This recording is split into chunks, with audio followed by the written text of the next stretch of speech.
Papež Frančišek je zadnji dan svojega apostolskega potovanja v Kolumbiji preživel v Kartageni, ki leži ob Karibskem morju na severu države in je 650 km oddaljena od prestolnice.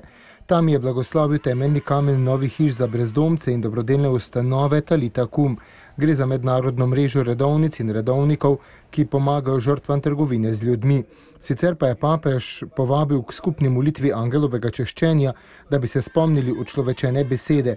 Premišljujmo o Mariji, ki je spočela Jezusa in ga prinesla na svet. Sveti oče je pred opoldansko molitvijo poudaril, da se tudi danes v Kolumbiji in po svetu prodaja na milijone oseb kot sužnje, ali pa gredo prosjačiti vsaj malo človeškosti in trenutek nežnosti, ko se odpravijo čez morje ali pa se podajo na pot, ker so izgubili vse od dostojanstva do pravic, je poudaril papež, ter povabil, da si prizadevamo za dostojanstvo vseh naših bratov, predvsem pa za revne in družbeno odvržene, za zapuščene, emigrante, za tiste, ki so žrtve nasilja in trgovine.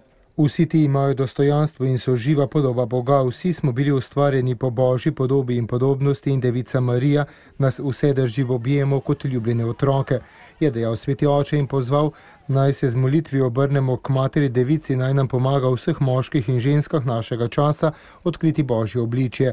Po molitvi angelovega češčenja je papež Frančišek zbrane vernike še enkrat nagovoril in zagotovil svojo molitev za vsakega v Latinski Ameriki, še posebej pa za Venezuelo.